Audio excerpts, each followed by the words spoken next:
Warning, the following video contains spoilers. If you don't want this episode spoiled for you, switch the video off now.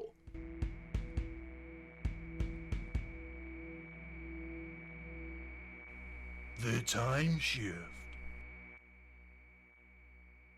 Alright, before we get too far into this week's review of Doctor Who, I want to know what you thought about this week's episode of Doctor Who. Leave me a comment down below and let me know what you thought about it. Be sure to leave us a like, favourite, subscribe, click the bell and do all the YouTubey stuff that YouTube wants you to do, because YouTube is an increasingly scary place for small content creators. Support your local small content creator today. It does them a power of good. I really don't know what to say about this week's episode of Doctor Who. I'm kind of staggered by it in a way. Like, look, before people get mad at me and start riding my arse about it, you know, I will give them credit for covering mental health problems on Doctor Who. I'll give them the thumbs up for that, because I think it's at least noble for them to want to do it. But at the end of the day, this episode doesn't really feel like much of anything to me. It's standard. It gets the pass, it gets the grade, it crosses the line, it's adequate, it fills the void, it's a televisual equivalent of a prawn cracker at a Chinese restaurant. It fills the gap until something more substantial arrives. It's like the adverts before a movie at the cinema, or like the UK's acts at Eurovision. It's not terrible, it's just there, it's not exciting, it's not thrilling, at least not for the majority of its runtime. Again, kudos for them to want to cover mental health problems, but I just don't think it was handled effectively. As someone who has in the past struggled with mental health problems, I just don't find myself identifying with how it's interpreted, neither as an abstract concept or really in its solution or remedy. It's confronting fears and traumas of our characters, but not actually confronting them, as they're either done off-screen or done after the villains are defeated.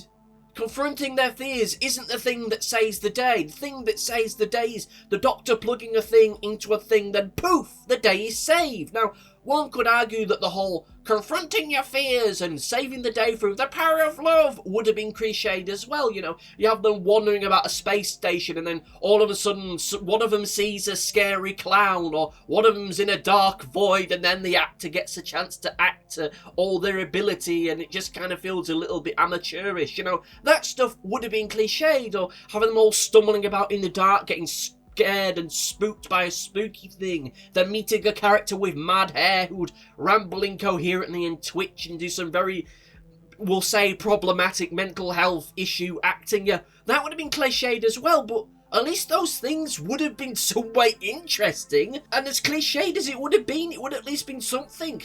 Cliches are cliches because they work.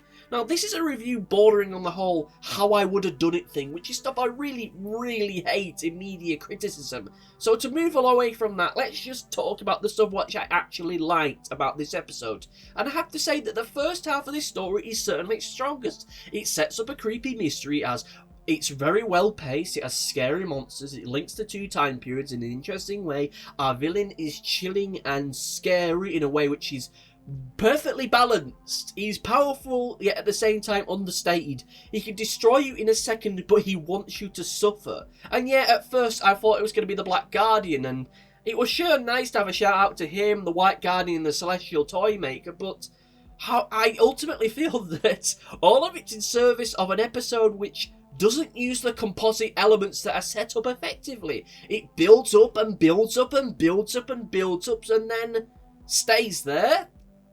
Then it just rapidly deflates and just kind of limps to the finishing line. Some of the nightmare stuff really was creepy. Ryan's was scary. It goes to show that the monsters in Orphan 55 can be scary when they're shot right and used effectively, because they sure as hell were scary in that sequence. Ryan's nightmare was heartbreaking, it genuinely was. And as for Yaz, well, Yaz was there, as she always is. She's just there. But the problem I find with it is that this is an episode that isn't really about confronting fears, because none of them did, apart from Graham and the girl from Tripoli from the past who did it off screen.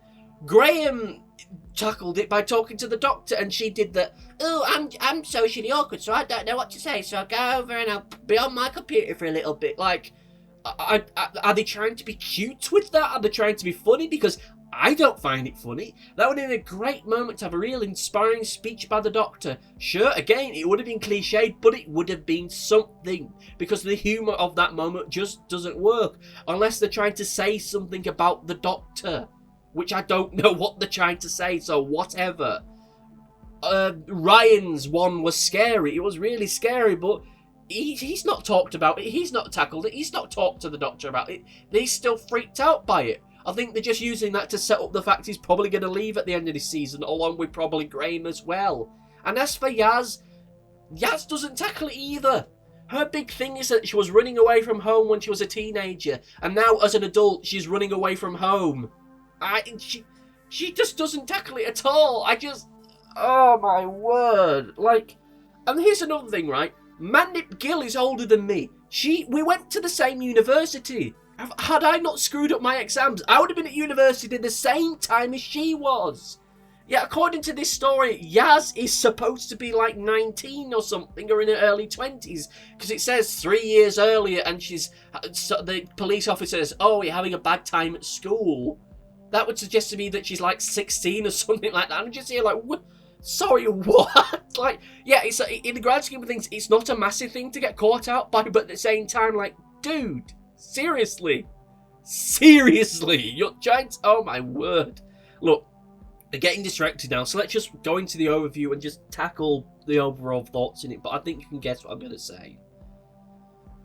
Okay, so now the overview, what do I think about the episode as a whole? And as a whole, it's there. It's just there. It's kind of boring in a way. Like, the first 10 minutes, or at least the first half of the episode, was really good and interesting. It just didn't do anything particularly compelling with what it had there. Our central performances by our villains were creepy and really interesting. But again, nothing interesting was done with them. The nightmare sequences had the potential to be really interesting, but they weren't.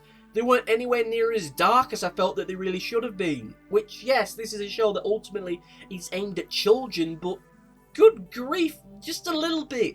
Just make the scene a little bit darker. Put some of the lights out. That would have been something. It would have added atmosphere to the moment, but no. And the whole bit towards the end of the episode with the Doctor saying, I'm socially awkward. Yeah, no, sorry, no, you're not getting that. You're not getting that one at all. A major turn-off to me has always been when a character states their character trait. I've hated that. I've hated that for years. I hated it when they tried to do that in class in their first episode, and I've hated it since the very beginning of modern Doctor Who, where you had Rose Tyler saying that before she went swinging on the chains. I mean, chihuahua. Look, if I was to do a top 10, this would easily get maybe 5th. Not even that, no, I can't even give it 5th. I can't give it this, because I think there's better episodes this series. On a grading scale, yeah, it's average, but this, good lord, this is good. You know what, I'm just going to say, this is the second worst episode this series. Controversial, yeah, but what did you think? What did you think about this week's episode of Doctor Who? Did you love it? Did you hate it? Let me know in the comment section down below, and I'll get back to you shortly, either directly in the comments themselves or towards the end of next week's video. Be sure to like, favourite, subscribe, and do all the YouTube stuff that YouTube wants you to do. Click the bell and all that malarkey, because malarkey is what we do here. And we do it as long as we can do, because YouTube is an increasingly scary place for small content creators. Be sure to support your local small content creator today. It does them a power of good. But that's enough from me. Thank you for watching, and goodbye!